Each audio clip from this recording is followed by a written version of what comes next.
Hello, welcome, and welcome back to the United Mates Football Podcast. This is one of your hosts, Keitel. I'm joined virtually here in Los Angeles, as always, by my co-host Joe, who's back in our hometown of London. And then, as we usually do, we have a special guest for the show as well. He's a former footballer who only recently hung up his boots after a career that saw him play for Manchester City, Sunderland, Queen's Park Rangers, and Real Salt Lake, as well as England at the youth level. Still involved in the beautiful game, he swapped those boots for a microphone as the host of the Kickback with Nedum podcast. And you'll also find him regularly bringing his expert opinion to your screens as a pundit for the hugely popular ESPN FC show. And if podcasting and TV weren't enough, today's guest is also an editorial consultant for The Athletic. We welcome Nedum Onuoha to the United Mates Football Podcast. Nedum, it's a pleasure to have you with us. And how are you doing today, mate? Yeah, I'm very good. That sounded good, all that stuff you said then. Is that me? Come on, man. Yeah, don't mind that. Thank you very much. Thanks for having me. Yeah, anytime. We're very much looking forward to chatting about your career and what you're up to these days as well. I didn't even mention the fact that you're a father of, I think, 3 as well. So you've got a lot going on at the minute. Very impressive resume, trying to do you justice. No, it's good. I'm glad you reached out because I enjoy doing things which I wouldn't normally do. Because I remember, like, even to be fair, for my podcast, I'm trying to reach out to people and people they just aren't responding. So I feel bad if I don't respond to everybody. So yeah, it's good to be on. I mean, we'll take it, mate. We're absolutely thrilled to have you on the podcast, both Joe and I. Something I think Joe might be a bit less thrilled about, though, is the news coming out of his beloved Tottenham Hotspur on this day of recording that Harry Kane has skipped training as speculation continues to link him with a move to one of Nedum's old clubs, Man City. So, Joe, where does that leave Spurs? How's the Nuno effect working out? And personally, I know that you're fresh from a stag do this weekend. So how have you been doing? Yeah, I'm doing all right, Kai. A bit hungover still, but had a great weekend at my friend Harry's stag do. But speaking of the other Harry Kane, I obviously this is really gutting, this whole situation. But I'm one of the Spurs fans at the moment that kind of I'm happy for him to leave now. I think it's just best for everybody that he goes. We can rebuild because we can't really rebuild until he leaves. But it's got messy, and I think this is going right to the wire. So we shall see. I'm sure Nedum probably wants to see Harry Kane at the Etihad. But Yeah, 100%. Yeah, 100%. But like, I know how this goes because I'm technically a broadcaster now in quotation marks. Yeah. Anytime you say something which seems to go against the side's team, like, they find you, they come and hunt you down. So I'm just going to say, we'll see what happens. So the ball's in Harry Kane's court and Tottenham's court. If he comes to City, listen, I will drive him around the city himself. You know what I mean? I'll make sure whatever needs to be done will be done. But if he wants to stay in North London, I'm sure it'll be just fine. Great. Well, there you go. Nice diplomatic answer there. And yes, indeed. As Kai said, Ned, and we're really happy to have you on our podcast today. And what we always do when we start the podcast is we ask an icebreaker question to our guests. So we've obviously got one for you, and we've looked into your past, and we can see that you were a bit of a star track and field athlete back in the day. So what our question actually is basically, think of something that you were good at in your childhood, but these days not so good at anymore. And track and field, we can cut that one out. But we'll give you some time to think about it. We'll go first. So mull it over. I think my one is going to be history at school. I remember when I was 12 years old, I got 98% in a test once. Very proud of that. But if you ask me anything about the Battle of Hastings right now, probably couldn't tell you much. But yeah, there's my one. Kai, what about you? If it were a school subject, definitely math. I can't even remember how to do long division at this point. But I think something that I really used to quite rate myself at was dressing loudly back in the day. Probably when you and I went to school together, Joe, you can remember some of the gaudy outfits from places like Top Man, just like as many bright colors and shapes on a button-up shirt as I could find. And that was good for me. And I was also one of those kids at school that had their ears pierced too. So basically I thought it was quite cool. But as an adult, you look back at these things and some of the wardrobe choices and some of the haircuts, and it sort of, just makes me want to cringe at this point. So I guess fashion would be my answer. Prefer to keep it very simple these days. I think odd socks is like me being a little rebellious and a little bit of flair, a little bit of personality. Nedum, are you a bit of a loud dresser? Have been? No. I used to be somebody who did follow fashion for a little bit, probably between the ages of like 15 to 20. But looking back, like, it was insane what was going on. So I went from fashion to just something very, very simple, to the point where if you looked at me in a picture now, you wouldn't know which era I'm from. It's just keep it so simple. But instead of necessarily picking something which I'm not as good at now, I'm going to give you something that happened to me in my lifetime where I couldn't have been any more wrong about this. I think it was when I was in year 7 in school. So it's when I was 11 years old. And my parents, we used to do ICT, just computing basically. And I remember not being into it at all. And I remember saying to my mom, like, I'm just not really bothered. I just don't think it's going to catch on. That's what I said. That's what I said when I was 11 years old. This whole computers thing is not going to catch on, so I'm not going to bother with it. And she laughed at me and says, okay, you just wait and see. And now here we are speaking over Zoom from 8-hour time differences and things like that. Yeah, these things, they happen. It's just like Bitcoin, for instance, the people who got in at the early stages they're laughing now. And I definitely remember having a roommate in college who was trying to explain it to me, and I just, rolling my eyes at him. Now I'm the idiot. So these things, they do come full circle in a way. And one day I'll make a speculative decision and I'll get it right, and it'll prove fruitful, but we'll see. Do you not think with that, like, because you hear all these stories of people who've invested in something really early and end up being really successful, like every time someone presents something to me, I'm thinking, is this going to be the one?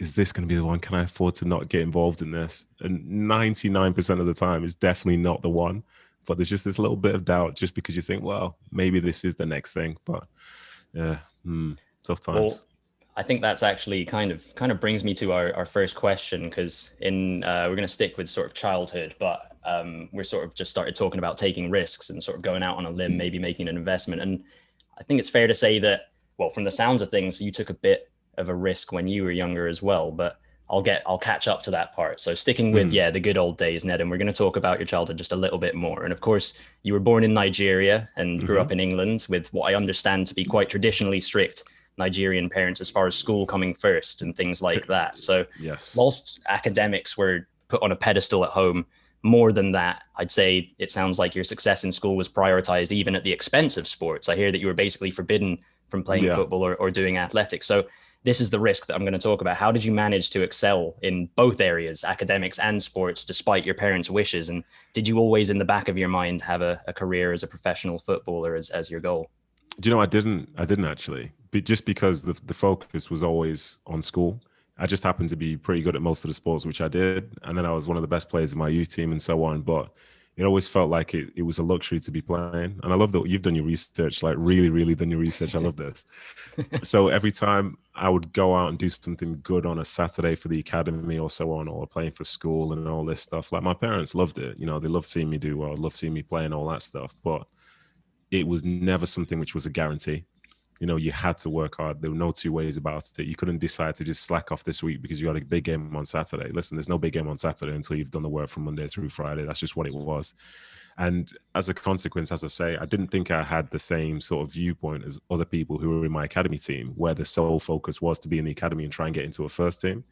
But I was there, and the academy team felt like probably the equivalent of somebody playing for like a local team, an amateur team, a Sunday league team. Like this is your team. This is who you play for. You're just getting older with that same group of players until you get to 14. Then people start getting cut. Then you get to 16, more people start getting cut.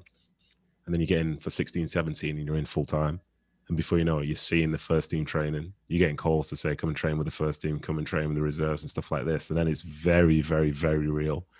And at that point there, like when you come in full time, that's when, it's very hard to not think about trying to be a professional when literally everything you're doing is from that professional standard, because it takes up all of your time, basically.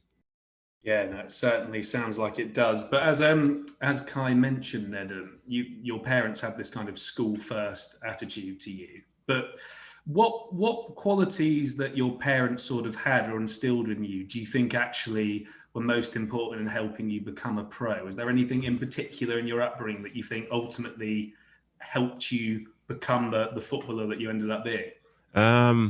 Yeah, I'd say there were some things. They would always try and keep me level. Nothing that was great was ever too great. Nothing that was bad was ever too bad. They try to keep you in a mindset whereby you keep going on to the next thing, Congratulations, but on to the next thing. Because for me, like throughout my career, I'll be honest, I've not really watched back. I've not scored a ton of goals, but I've not spent my entire career just looking back at them. Like I scored some nice goals, but I don't look back at them. And with that same energy, I don't look back at, say, mistakes and things like that as well. So I like to keep it even. And once something's done, the way football works is straight on to the next thing, whether it's a training session, whether it's a game and stuff like that. And I think the way that they would treat me around, say those times, like we would have time to celebrate good things and so on, but you couldn't have a month to celebrate one thing. It was that, and then on to the next thing, on to the next thing.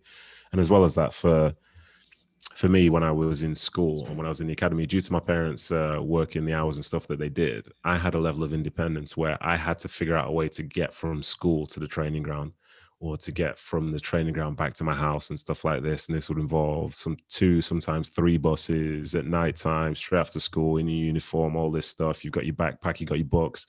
You've got to make sure you keep them, don't lose them. You've got to do this, got to do that. So I had a sense of responsibility from very early, to the point where when I came in full time, like that wasn't really a task to be able to look after myself, because I've basically spent the last few years doing so anyway. Very rarely would it be a case of have a lift. So someone, here's a ride to school, here's a ride to this, here's a ride to that. It's like if you made a mistake, you had to deal with it, you had to figure it out. And as a consequence, I think that's kind of what I was like in terms of playing. I'd be trying to figure things out through taking all the information in that I could and so on. And, that's still something which I do today, even though I've stopped playing.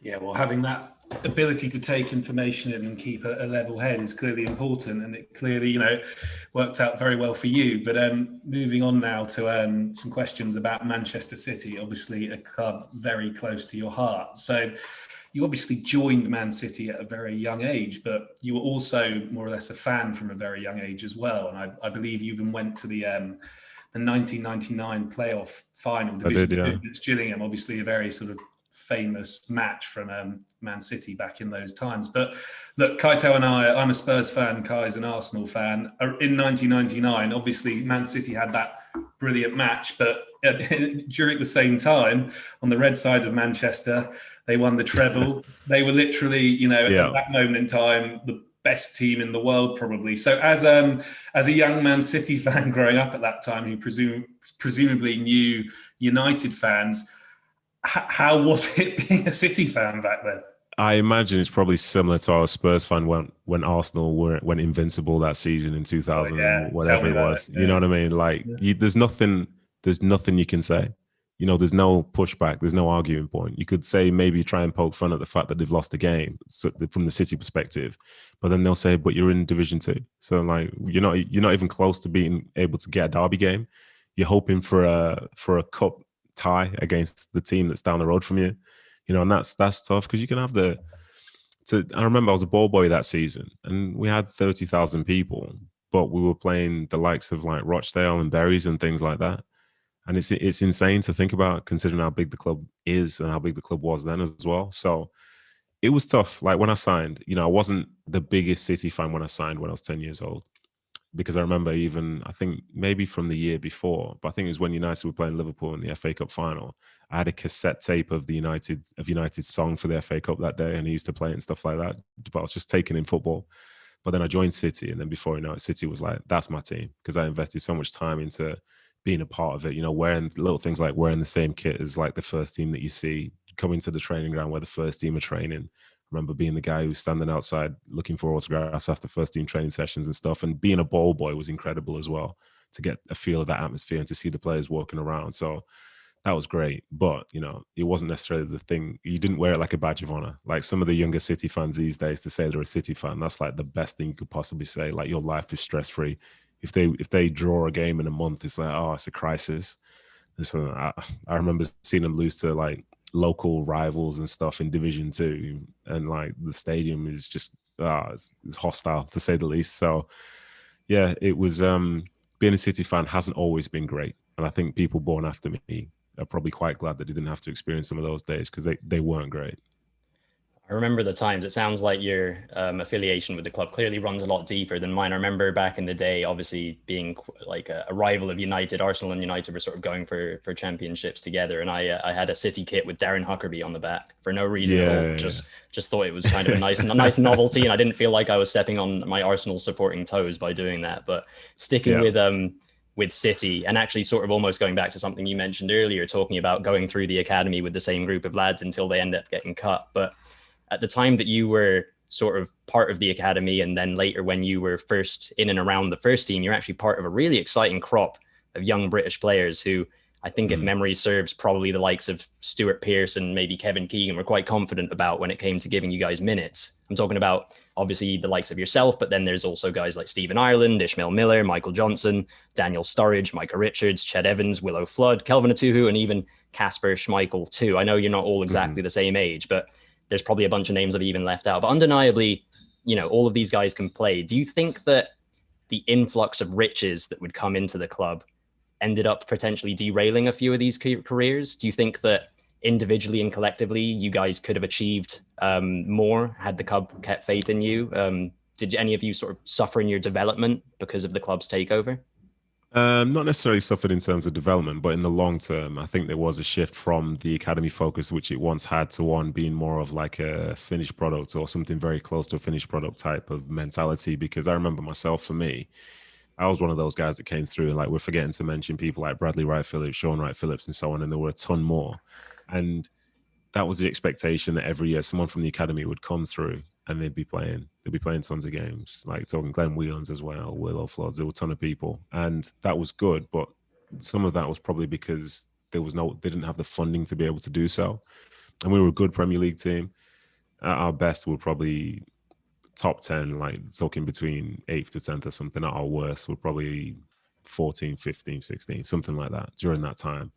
And I think academy players were coming through, and there were some really talented players, like Daniel Sturridge was exceptional. You know, Mike Rich was obviously very good as well. But then the sort of takeover came, and it's a change of expectation, because from once you have money, like, you know, we try and claim that the league is a meritocracy, but ultimately, if you have more money, you'll probably end up sitting closer towards the top than you will do towards the bottom. So as soon as the money comes in, the expectation changes, and the expectation is now we should be going for titles, we should be going for cups, should be going for this. And now, instead of, say, having a pool of players from the academy who you're looking to bring through to develop over a series of years, like, the timescales become just that little bit shorter.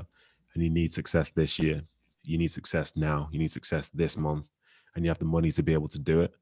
So there was a change in focus in terms of who they were bringing in. And now, all of a sudden, as I say, some of the academy players and stuff, it's not that I don't think it wasn't the case that we weren't good enough, but they wanted things which were more proven. And I think that was from top all the way through to, say, to be fair, a section of the fan base as well. Like, we look at Phil Foden now, and he's in the team, but he's not in the team purely because he came from the academy. He's in the team because he's one of the best players in England, and he just happens to have come from the academy. Whereas in the past, like, most academy players coming through were good and they can get better. But Phil Foden's like A1. He's special. For me, he's probably the best player to ever come out of the academy. But yeah, things change, and it's just how it goes. And it didn't get everyone straight away, but in time, I think most of the people who did come through from that era ended up sort of falling away. But that's just the nature of the game itself, unfortunately. I think once money does come in, but some people did thrive. There were academy players who stayed, like Mike, who ended up winning the league and so on. But yeah, it's tough. It's tough to continue to dip into that well of academy talent when the expectation is that you have to win something all the time. Otherwise, it's essentially a failure. You brought up a name that I actually, had wanted to ask you a bit more about, Phil Foden. There's obviously, as you kind of alluded to, been a bit of a gap between the likes of your group of players coming through the academy and then someone like Phil Foden establishing himself in the first team. Just how important do you think it is for the club to have an academy product in the first team to show maybe local youth that it is possible to, you know, not two different clubs, the City that you came through the academy and the one today, but very different statures. And even just from the outside as an Arsenal fan, I find it a bit, I like Foden a bit more than I like some of the other players at City. Not that I dislike any of them in particular, but just from a kind of PR perspective, do you think everything about it is positive and that City should maybe focus a bit more on their academy if possible? I think City have invested in their academy. I think the money that's going in there in terms of the coaching staff, the facilities, you know, salaries and things like that, I would argue that from a talent perspective, the players which are coming through there now are better than they were from back in my time. I'm not necessarily saying they're all going to have better careers than we did, but I think technically speaking, within that environment, those are very good players because they're being recruited from all around the world. They're being paid for, they're being invested in time-wise, coaching-wise, understanding, and are all learning this system, which I think is an elite system, the Pep Guardiola way, which is what they use throughout all of Manchester City. But tell me any club whose ideal wouldn't be to have a player from their city be one of the best players in their team. Because then, like, when I love it myself, when I listen to him speak, he sounds like people who I know, and he's one of the best players. And that immediately draws you in, because you can have a team full of talent from wherever, but it hits different when you see somebody who says things which sound just like you and only you understand because it's a colloquial word or something like that. So I think it is huge. And for the academy itself, I think it legitimizes it, because there are tons of players who've come in there and they're having great careers, but it's kind of passed through the doors, they maybe been sold and so on and so forth. But I think the academy ultimately would fail if you didn't see that there was actually a pathway to get in. And obviously Phil Foden is exceptional, but it's possible. It is possible. And he's the example of it. And he's the standard. He's the bar. So everybody in there who's behind him now, they're all very confident people overall. So they're thinking to themselves, I can match that. And if I can match that, I can be there. I can be the next Phil Foden. And that is that's prime. And so, I meant to say something before about the academy. Timing is also very, very key, because I don't think I could find many people that can tell me the academy strikers that came through at Man City while Sergio Aguero was there as a striker. But it doesn't mean that they're not good players. It just means that the person they're behind ended up scoring 260 goals for the football club. So what chance are you really going to get? Yeah, I mean, when Aguero's up front, not much chance at all. But obviously, you were talking there, Nedum, about how great it is to have someone from your city playing in your team. Harry Kane, he's one of our own, is the song. And there's a reason why we all love him, because he's one of our own. Well, he is for the time being, anyway. But look, we've spoken a bit about that academy you were in at Man City with all those fantastic players, and you obviously played for Man City for a few seasons. But we just want to talk a bit about that season you had at Sunderland in 2010 to 2011. And this was, aside from maybe the Kevin Phillips, Noel Quinn Sunderland team, this was one of the best Sunderland seasons in their Premier League history. So obviously you were there. Danny Welbeck was there. You had Jordan Henderson still there, Asamoah Gyan. It was a fantastic team. But I just want to speak about one moment in particular, actually. You probably know what you might know. There were two. There's one positive and one negative. Which one do you want to talk about? Well, the positive one. Okay, yeah, I can talk about that all day long. Yeah, let's roll. So a guy that sometimes comes on our podcast called Billy is a big Sunderland fan, and to this day he never shuts up about that famous goal at Stamford Bridge where he turned into Lionel Messi, Nedum. Well, it's just yeah. You did a good impression, but my what my question is given that that goal was scored over 10 years ago now, but for Sunderland fans it's an iconic goal to this day. What does it feel like to have scored a goal that is considered iconic? Listen, I scored, I think, probably 16, 17 goals in my career. That's it. Should have scored a ton more. But in my living room behind me, I have a trophy that says Sunderland goal of the season. And I'm like, that's not what I was known for at all. But I have that moment. And it's a very, very special moment. And it's one where it wasn't expected. I didn't work on shooting. I didn't work on dribbling and stuff like that. But it just goes to show, like, overall, in any particular moment, we're all professionals, so anything is possible. You look at, say, for example, the Christensen goal for Denmark against Russia in the Euros, where he's just gone and absolutely smashed one in. But I can tell you, before that, I don't even remember him taking a shot. So we are capable of doing things. Just because from the outside people think that somebody is good, bad, indifferent, whatever, at the end of the day, like, you can do it. And in that moment, like, there's no reason for me to be there. I was supposed to be playing right back and I got the ball in the middle of the field, 30 yards out. Like, that's not a thing. And then to decide to just go and do that again, I didn't do that. But when everything just falls together, it's special. And I do remember that year. I remember that year very, very fondly. And the only blip was we lost Newcastle 5-1. And people are still talking about that in the same way they're still talking about the goal. And that was at St. James's Park. And that was tough. That was very, very tough. But I went there. The aim was to finish in the top 10. We finished in the top 10. It was a great season. And we finished in the top 10 based on the last game of the season where we won away at West Ham. But it's crazy now to think that they're in League One and they can't get out of it. So, yeah, that was a special year. That was a special moment for me. And, anyone who knows me, I don't really watch it back, but people to tell me about it, and I'm more than happy to speak on it every single time it's possible. Oh, I'm glad about that, and I can tell you, our friend Billy definitely watches it back, probably daily, I would imagine. It was a great day, and the interesting thing before it was, I remember Steve Bruce said as we were traveling down, he said, "Listen, this is a big game because it was a game. It was a game that's on. It was like on the Sunday football show or whatever at the prime time. It's like 1:30 or 4 o'clock, and he says, "Listen, if you want to do anything, you've got to do it in London because that's where people notice it the most." So if you come out and you play well, this is where the manager is. This is where people are watching. Everyone's tuned in. And I scored that goal on my phone. I've never received so many messages in all my life because that was the only thing that was on at the time. Yeah, no, that was obviously a great goal, as we said. But then the next season would be your final. Well, you spent until January. You were at Man City. Yeah. And look, we'll go on to talk about a game in particular in a bit, but that would be the season Man City would win their first Premier League title. So obviously, look, I know you left the club in January, but you were with the squad for the first half of the season. Yeah. Was there, in that first half of the season, was there anything you noticed in the squad, maybe a change in mentality, a change in tactics or belief, or is there anything you saw from your time with them that ultimately you think is why that was the season that they won their first Premier League title?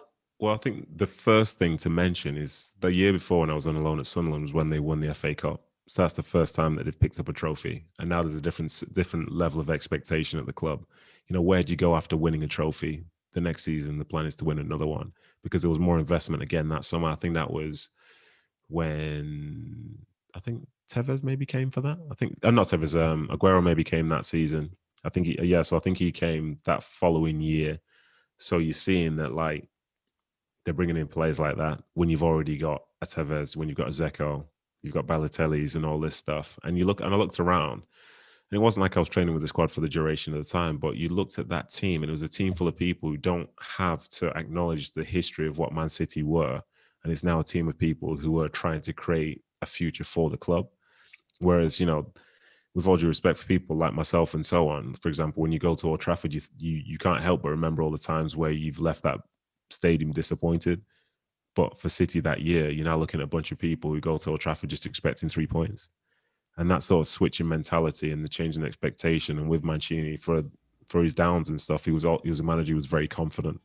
And he tried to pass that over onto his players. He expected to win every game. There was no doubt. There was no worry about history or anything like that. And they were relentless. And that bunch of players, I don't think they all loved the manager, but they all loved each other, and they all worked very, very hard to try and win the league title that year. And they knew they had a great chance because they had a good start, and they found a level of consistency. And all across the field, there were people who could win the game for them. And as a consequence, as I say, it felt different because once they got rolling, they were special. Well, Mancini's, of course, still doing it these days to the disappointment of England fans, no doubt, unfortunately. But sticking with that season, of course, you would in January move to Queen's Park Rangers, and it was mission to avoid the drop, essentially, something that you did manage to do on that fateful day. But of course, on that game, on that Aguero moment, you're a City fan deep down. You came through the academy, you played for the club. You're playing in the most famous game in their history, and even arguably the most infamous game in Premier League history at this point. But of course, for the other side, as I mentioned, for QPR, and you guys were facing potential relegation right down on that last day. You didn't know which way it was going to go. So as the Aguero goal goes in, was there any part of you at that time that sort of understood how momentous this occasion was, or were you just sort of solely concerned that you might have been getting relegated? I was solely concerned about being relegated. There was not one single bit of me in that moment that even acknowledged the fact I was a Man City fan, especially because at that particular moment, that was the least I was a fan because I didn't get on with the manager. So the manager was the one who kicked me away. And Man City was my club. I'd been there from when I was 10. And then I got told to move, and I had to move. I had no options. I wasn't being played in the first half of the season. And he told me that I had to go. He had no interest in me as a player, person, just even merely existing, it felt like.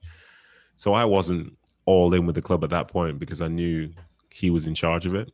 There were some great people in the team, but I really didn't like him, So when that went in, it was actually, for a split second, my worst nightmare because I'd left and now I'm being relegated by my old boss in my old stadium, in my city, in the last minute of the game.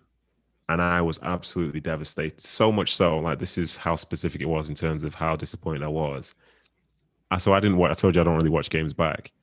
I didn't know who scored that goal for City for 3-4 days because I didn't put the TV. I was there. I would literally think I was there. I didn't have a clue who scored the goal. I just thought we're going down. And it was only 2-3 days later when I'm starting to see the replays and I saw who scored. I was like, oh, I didn't know that that's who it was. I think the most infamous goal in Premier League history, I was 10 yards away from it. I didn't know who it was for days. But yeah, that's where I was anyway.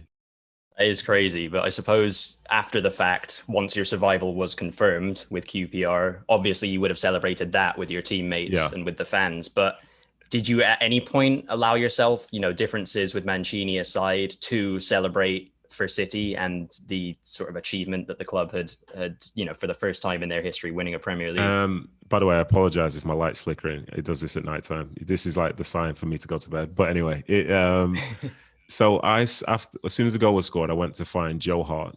Sorry, as soon as the game was over, I went to find Joe Hart to congratulate him because he's a good friend of mine. I've known him for a very long time at that point. I was there when he first came to City. I tried to help him get used to the city and all that stuff. I congratulated him. But it was all about my team, which was QPR, and we just secured another season in the Premier League. It was tough. Like when you go to a new club, it's tough. But when you go to a new club that's losing most of the time, like not winning, like the feeling, I've gone from being at City where essentially winning all the time to being somewhere where like you're hoping to find a win somewhere from anywhere. And it's not going to be through controlling games and performance. It's just through grit. There were times when in that first 3, 4, 5 months, there were like people fighting who I didn't know anything about the training ground. I was in a new city, didn't get this, didn't get anything. It was like, couldn't have been any more like foreign to me. And it was stressful. So the relief of staying up was huge because it's a chance to settle in. Because I had something in my contract as well, where if we went down, I would be able to leave on a free as well. But I was here thinking I'm going to stay for a longer period of time. So there's a lot of relief. I can renew the sort of rent on my house and stuff like this down south. Like, oh gosh, I can settle. We've got time. It was huge. And I went into the dressing room. We were all relieved. We ended up talking deep, having a debrief, and then popped open the beers. And then someone came over from City and said, you should go over to the City side if you want. They invited me over. So I went over, and in there they were having champagne. So I congratulate the people that I knew. And then that is literally, if you want to get a feel for the two sort of emotions, one side is beer, one side is champagne. But ultimately, both sides are a sign of relief because you've done it, whatever your goal was in that moment. Yeah, certainly both achieved your goals, and yeah, what an occasion to have been a part of, albeit potentially would have not been such a pleasant one had the hoops gone down. But speaking of QPR, obviously you stayed up that year, but then the next few seasons for QPR, you become a bit of a sort of yo-yo club in the way that I suppose a West Brom or a Norwich are at the moment. Mm-hmm. What is it like being part of a team that from season to season is changing leagues? Is it quite disorientating? Is it frustrating? Is it exciting? How describe being in a team in that kind of situation? I think it totally depends because I think every team has a different reason for the ups and the downs and so on. But that first season when we stayed up with QPR, they'd been a bit of investment into the playing staff, but the heavier investment came the next year. That's when we were bringing in people like Julio Cesar and so on. And with that, like, there were tons of players who were really good players. But I think one thing which we got wrong at QPR at that time was the identity of the club wasn't necessarily one where those players coming in could truly understand, because the core of the club were people like Jamie Mackey, Clint Hill, Sean Derrys and so on, who were good players. And they had been there through the championship years when they were trying to find success and so on. But put that alongside some of these other players who come from teams who were in the Champions League and so on.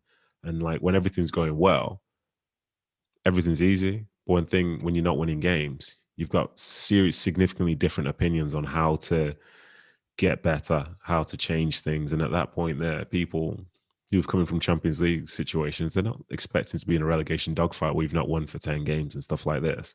So there was almost like a clash of personalities to a certain extent, with the people who would come out on top being the ones who'd been there the longest. But then you also needed the talent of the people who were fresh there if you wanted to have a chance in terms of staying up. So there wasn't really there wasn't any real unity. And I think ultimately the club in that instance was like an identity. So in that next season, like we really struggled quite badly. And it was tough because the talent was there. But like I say, it wasn't a united front in terms of trying to deal with adversity and so on. So we went down, a ton of people left. And I think Harry Redknapp was the manager then. And he said he only wanted a certain type of player there to help us get up because the championship's a whole different battle or whatever. So he got a core group of players there who were a bit older, loads of Premier League players and so on. And we scraped up purely through personality. Like, we were good, personality and character. We were good for the first maybe quarter of the season, but then for the rest of it, like, felt like we were just winning games just because we had special talents. And then by the end, like Ravel Morrison's and people like that playing for us in the championship, and it was like, yeah. So we got up, and then that was the first time I felt like I understand what it is to get back into the Premier League, because before that I'd always been in the Premier League, but the fight to get back in there, that's a long season. A 46 game championship season to try and get promoted is tough, is very, very tough. It's relentless. And so then we're in the Premiership that next season. And then Harry Redknapp was in charge, and he tried to change the formation and stuff. And again, there wasn't really a united front over certain things, and certain people were causing certain issues, which meant that we weren't really, as I say, pulling together as a team. And that was disappointing. And then come towards the end of the season, manager loses his job. And then, yeah, we were all over the place, really. And that was tough. But the next season, again, we didn't get promoted automatically this time because we didn't have the same level of talent that we had 2 seasons prior. We didn't have the same sort of investment, and we ended up finishing probably 8th or 9th or whatever in the championship. And it's tough to be going up and down, up and down. And for us, the identity and the groups of people that were there completely changed, because the first time, come that first full season in the Premier League, we've got Julia Cesars, Esteban Graneros, people like this, Jose Bosingwas, and so on. Then the next time we go, we've got a different crop of players without that same sort of profile. And then after that season going down in the championship, we've got a bunch of young players where the salaries are getting lower and lower and lower, and they're getting them from different places. So the club again was in a completely different spot. And then you're like, well, you know, I ended up being the constant. I stayed there, myself and 1 or 2 others. We were there for the duration of it. But in that point there, the player turnover was huge. And when the player turnover is huge anywhere, you can kind of get a feel that, like, you're not really going to find any level of consistency, because it just seems like one in, one out, one in, one out for the whole time. And at that point, who are you as a team or as a football club? You mentioned major investment at Queen's Park Rangers, and you named a few names, but I think someone you might not have mentioned was someone you would have probably, at the very least in training, played alongside a fair amount, and that's Rio Ferdinand, who, yeah, I think looking back, his time at QPR might not have gone the way that anybody really wanted it to necessarily. And it maybe was a sign that, well, inevitably that was when he decided, yeah, to end his playing career. But despite performances, you know, in the Premier League, put that to one side, the guy's a living legend, essentially, especially as far as, you know, the centre-back, the fraternity of sort of centre-backs goes. Putting the Manchester United thing again to one side, what was it like to play alongside someone who I can only assume you might have looked up to throughout your career, or at the very least looked across the city at and thought, this guy's, he's not bad? Well, listen, there are 2 sides to it. Like, as a centre-back, the way that he played and to be talked about as a Rolls Royce and so on, and see somebody who's not trying to make tackles all the time, reads the game exceptionally well, wants the ball play and all that stuff, you know, you want to be like that. Some people, you know, they want to be the big tackles and all that stuff. But for me, as I got older, I realized I'd rather have more of an impact and not have to slide, because if you're having to slide, it's because you're desperate. Whereas Rio was never desperate. And there was this thing as well where you have our distance measured for every game.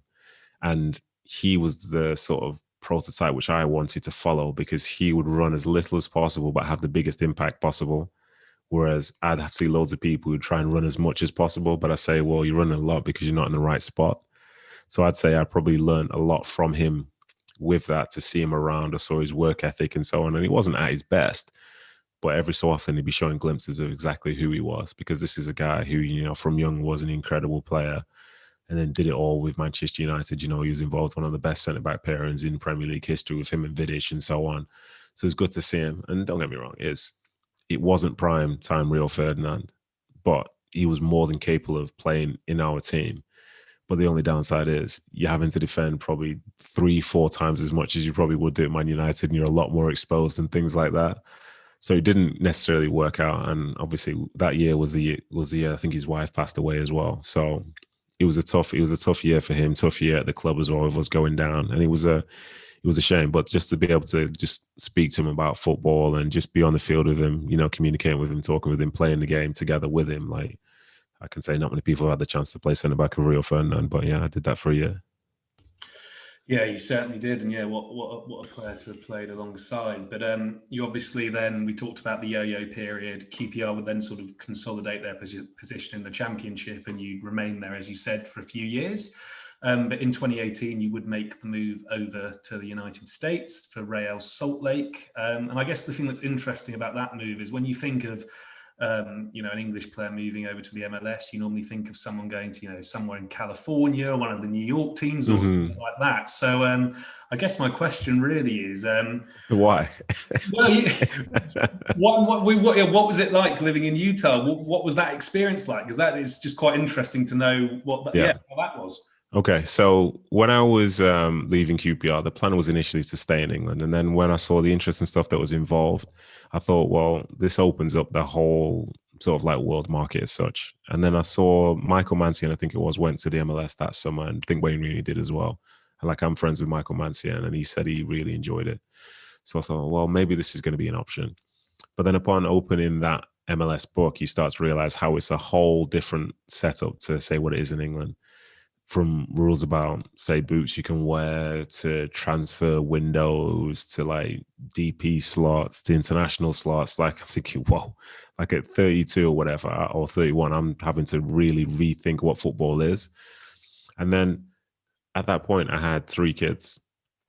And so wherever I was going to go, it wouldn't be a short-term thing, especially if it's to go to the other side of the world. And there were 4, maybe 5 teams who had international slots available that summer, but they were very precious about them because in the US they do like to invest in like spicy South American strikers and stuff like that, the big showpiece things.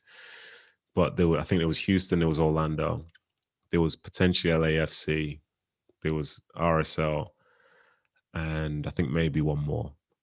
Houston said they wanted to wait to see what happens in January because they're obviously on the like calendar year season. Orlando were bottom of the East, conceding 4 or 5 goals a game. And my agent spoke to them and said, would you be interested in defending? It says, no, we're happy with how our defending's going. We're fine until next year. I was like, okay, cool. No worries. So this is July, I think, 2018. And then RSL come in just out of the blue and say, I think we might be, we're interested. We're interested because they got a few references and stuff that said they're interested. Said they're going to send a contract offer over. And then they offered me a deal, which was till you play the first half of that season, then all the next year. And if you play enough games, you get the year after. So here was potential for a 2.5-year deal, which is something which I could take my eldest daughter out of school for and take my whole family with me to be able to take part in. And at that point, I thought, right, best get on Google. Googled Utah. Googled the stuff that's going there. I was like, yeah, they had the Winter Olympics. That's all I knew. Literally all I knew. So the manager called and said he wanted me to come over, see the place for a few days because they'd had a few sort of like bus signings in the past. So I went over. First thing you see, the mountains, beautiful. Went to the stadium, really nice. Went to the training ground, top. I was like, this is all right. It's like 30, 35 degrees as well, centigrade. I'm like, this is prime. I thought this is terrific. And then the director of football was like driving me around and stuff like that. And I was looking at potential places to live. And I'm texting my wife saying, this is it, this is cool. This is so cool. But I remember when I was at the stadium, I got a call from someone at LAFC saying they were going to put an offer in. But their offer was, you finish this season, so you play the last 6-7 games. And then if they like you, they said that they'll give you the option for the next year. And I was like, oh my God, how am I going to bring my family over to somewhere like LA to play 7 games? Doesn't matter whether I play well, play badly. They still hold all the cards and say they will decide if they want to keep me for the next season. I was like, no, this isn't going to fly. So the RSL offer just became a lot even better in my mind. And then from that point, there were so many people saying, oh, don't go to Utah, don't go to Utah, don't go to Utah. It's this, it's that, it's whatever.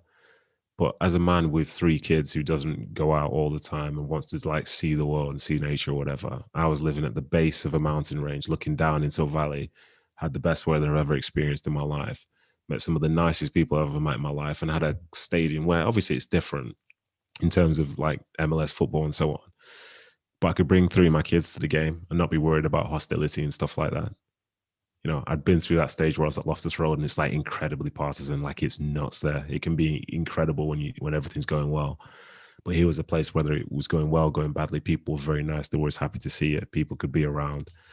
And then I traveled up and down the state, seeing national parks, lakes, walking through mountain ranges. My daughter's traveling 10 minutes from school to go skiing and all this stuff. And for us, it was one of the best experiences we've ever had. And like, as I say, I absolutely loved that 2.5 years. I think 2020 was like a nuts year for everyone for lots of different reasons. And then being there was a bit different. But the opening year and a half, as good as I could have ever wished for, at a place which I had no idea about, which everybody was telling me I shouldn't go to. So it just goes to show, sometimes see things for yourself. And I loved it. The team was good. Some really good players there. Made the playoffs 2 out of the 3 years.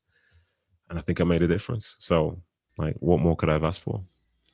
I guess we began almost by talking about making smart decisions or making unpopular decisions, even when I was joking about Bitcoin and stuff. But it worked out for you this time. And unsurprisingly, from the sound of that LA offer, rather, it's like classic Hollywood, almost like they're asking you to come and do an audition. So not surprised by the mentality coming out of California in that sense necessarily, but I'll, we're not all that bad out here, well. I forgot to say as well, complete, like, this is talk about vindication. So I didn't go to LA that summer. And then who do we have in the knockout round of the playoffs? It was LA in the first round. And I think they just finished first or second in the division. We were like 6th or 7th. And then we beat them in LA and we went on to the next round. So I was like, there you go.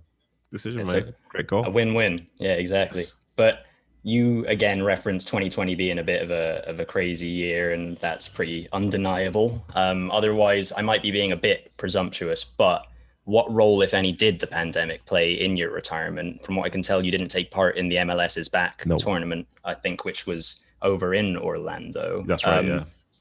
Did you have time to sort of be amongst your family and sort of consider your next steps? Is that something that played into you hanging up your boots? No. From when I signed that contract with RSL, the plan was to play for that duration. And I said, if I didn't play the amount of games required to get that last year in, then I probably didn't want to be there anyway. So it turned out I played most of the games that second season to get the next deal. The coach was happy with me. The club was more than happy with me, and I was happy to be there. But the plan was, once that contract was done, that would be my last contract. And I was happy to call it a day. And then we were going to get ready to go back home.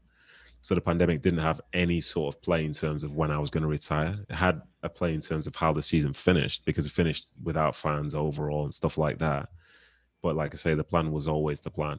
And for some people, it was frustrating because I was leaving in good health and playing well. But I was like, well, sometimes when you look at it, this game itself, it can really chew you up and spit you out. And it had done for me in the past. But to be able to walk out on my own terms is like a feeling which I'm immensely proud of, and one which I really enjoy to this day, because lots of people after I retired were reaching out to me saying, like, they had to stop because of this, they had to stop because of that.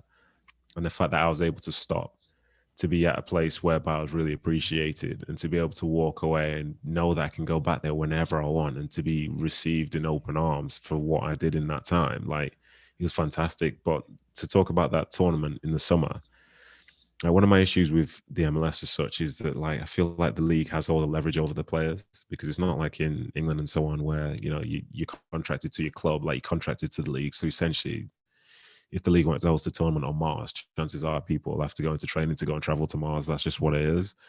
And that tournament initially was supposed to be 70-something days. And then it went down and it ended up being, I think, like 4 weeks or something. And I think for the people who live in America and so on, to be away from your family for that time was fine. But for me, it wasn't. And I wasn't prepared to leave my family, my wife and 3 young children, to be by themselves over in Utah without family being able to fly over from England and so on, which was a luxury that I think a lot of other people had, given the fact that they're from America. So I said, well, I'm going to make the call to not go to this tournament. And I was supported by my team, but I wasn't supported by the league. And I did face a fine, but it's one of those things which I just felt was right. Like, I'm not going to leave them for that time. And it's good that, the MLS back tournament came on, people were able to work and people could earn money and so on and so forth. But just from a principled standpoint, I couldn't do it to my family. So I decided to not do it. But then, the season continued after that. And we didn't make the playoffs that year. But again, like I say, it was just, the plan was to finish anyway. And I'm not somebody who say, well, I'm going to play one more year so I can get some more fans in the stadium. Because to be honest, before that, I had 15 years of fans in stadiums anyway. So I think I'll get by without the last 6 months of having any. It's 15 more seasons than I had. But no, I mean, you talk about going out while you're on top. It's smart. You know, there are players who maybe overstay their welcome in the sport. Not to point fingers at anyone. We all have reasons for doing things, but it can end of the day sometimes tarnish a bit of a legacy, which certainly is nothing that you No, had not to at all, had to no. suffer. But moving on to your post-playing career, and obviously we can't not talk about your own podcast. But beyond that, you know, there's the punditry and the athletic as well. So how did that all come about? Were these opportunities that were extended to you as a bit of a surprise, or in a full circle sort of way? Is this some of that sort of strict and practical upbringing of yours kicking in? Did you always have alternative plans for a career outside of playing or coaching, even once you retired? No, not at all, really. Not at all. I'd been planning for retirement from the time I was in my mid-20s, but not in terms of what I'd be doing for work, just financially getting ready for that point. Because when I arrived at QPR, I was surrounded by people who were 33, 34, 35. So the conversations you hear are ones which you wouldn't hear in a normal dressing room these days, which are about fortnight. So I was getting ready for, as I say, for the end in terms of financial planning and so on, listening to what they were saying, listening to the concerns that they had at this point and regrets that they had and so on. So I was getting ready for that. But then one thing which was consistent throughout my career was that I always tend to be quite good with the media teams at clubs that I was at, and say media people, whether it's for the newspapers or TV or whatever. So it meant that I think it was 2017 maybe, possibly. Yeah, I think 2017, I was doing some stuff for the BBC every so often, and I was enjoying doing it. And then the move came to Utah came about, but I kept in contact with the guy from the BBC, and I try and do some shows from over there, even though it was on a different time zone, all that type of stuff. And again, I enjoyed it, and it meant that I could keep my relationship going for when I did come back to England and when I was retired. And as for the podcast, I believe it or not, I've just hit 2 years. It's been 2 years since that started. And it was something which I never wanted. Yeah, thank you. Something which I never would have started myself. But my producer, Ryan Hale, I was on someone else's show, which he was producing. It was Rachel Corsie and Erica Timrat. Rachel Corsie was the Scotland women's national team captain. And he really enjoyed it. And when the show was done, he said, "Would you be interested in doing your own?" And I thought, I don't think so. But then he kept talking to me. I said, "All right, sure, we'll do it." And the best thing about it for me, like, this is why I'm very fortunate. All I needed to do was arrive in this, create a time where we can be in the studio, record, create all the content myself, speak to whoever I wanted. Didn't even have to be related to the club, because he was working for the club at the time. And then he'll do the edits and get it out. Like, it's the dream come true for a content creator. Somebody else doing all the work, which you don't want to do from the jump, whilst also being able to, like, as I said, I could speak to whoever I wanted, whenever I wanted. And I got into it. We were rolling. We were going with it. He was teaching me stuff. I was understanding stuff. I was getting better, learning about the audience, learning about what clicks, what doesn't click. Like, and as well, it was one of those podcasts as well, because it's not aligned with the company. It's not aligned with the team. So it doesn't get thousands upon thousands of listeners, but there's a very strong core following who've been growing from the very, very start. And I really enjoyed that, and seeing the statistics, seeing the numbers, seeing the people, seeing the interactions and so on ended up being brilliant. And I think that's helped me with my media stuff now, because I'm used to speaking to guests and speaking for people to listen. So when I do my BBC stuff, or I do my ESPN stuff, which I really, really enjoy, to be honest, which I started in February, or I'm saying speaking with the Athletic and so on, I think I've got an idea of, like, more than just being a footballer, talking about the game that's to come or the game that's just been, like bigger picture topics and so on, and nuance, and talking about certain things and so on. It's been good. And I think I'm very lucky, because in my position now, I do a few things. I have my podcast. I do work for ESPN FC for that appears on TV, and it's like digital. I do the consultancy for the Athletic, which is really good, because I like the way that they think about things, and they're coming to me asking about, say, transfers, or what it's like being in the dressing room, asking me what my experiences were like. Doing stuff for the BBC, where I'm on a show with Steve Crossman, which will be every week in this season. And again, that's stuff where you're talking about stories and you're not seeking controversy or anything. And then if I do stuff for a club, I do stuff for Man City, for their City TV things. So all the places that I'm at, I can be myself, and I can have an opinion, but I can explain it, because there's time to do so. And you can have them back and forth with someone. You can have debate. And that's who I am as a person. So I'm very, very lucky. But some of it's been in the planning. Like, even when I was in RSL, speaking with woman called Karen who's in charge of like relationships with ex-players from Man City in terms of doing stuff for them. So I was like planning that, trying to sneak that in, thinking, I'll tell you what, it'd be great if I could just sneak back into that building once I'm retired. It would be great, yeah. And now I'm in there, they're giving me shirts and sending me chocolate and stuff like that. I'm like, that's a win. That's a win. But yeah, it's good. I'm enjoying it. It's not too much. Good people around. You can make good content. And as I say, you can just enjoy yourself. I had the best job in playing football, but the one that I've got right now in talking about it isn't too bad either, to be honest.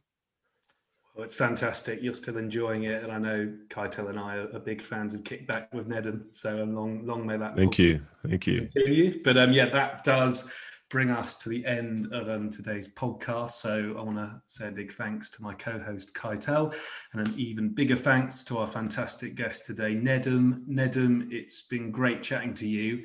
We hope you've enjoyed being on. And also, how can listeners of this podcast best follow you and all the stuff that you're currently doing?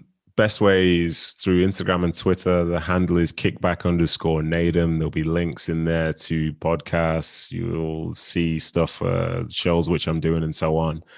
But that's my spot. I'm not the most active on social media, but if you need to find out what I'm doing, you can definitely find it there. And I need to give you guys a big shout out as well. In terms of podcasts which I've done, this has been one of the best ones because you guys know what you're talking about and you've really done all your research. This is tip top. Love this. Much apprecited, Ned, and we've absolutely loved having you on. And I think we're looking forward to seeing when the Harry Kane deal does get over the line. You giving your opinion on ESPN FC. I know you've said that it might come with a bit of backlash from the Spurs contingent, but as an Arsenal fan, I could not care less. Listen, I'm with you on that. Listen, if they ESPN want me to do stuff after Kane signed the deal, I'll be busy. I'll be driving around somewhere trying to find him a house. Don't worry about that. Well, anyway, thanks again, Nedum. As far as our listeners and viewers, if you've enjoyed this podcast, please do give us a follow, give us a like, give us a subscribe. You can find us on your favorite podcast streaming platform. Just look for United Mates Football Podcast. Same for our YouTube channel as well. Across social media, we're at United Mates FP for Twitter, Instagram, and Facebook. And then check out our website if you're not on social media. I guess good for you, but fear not. You can still follow everything that we're up to over on that website. And that's www.unitedmatesfp.com. Until next time, everyone, take care of yourselves and take care of each other. Goodbye.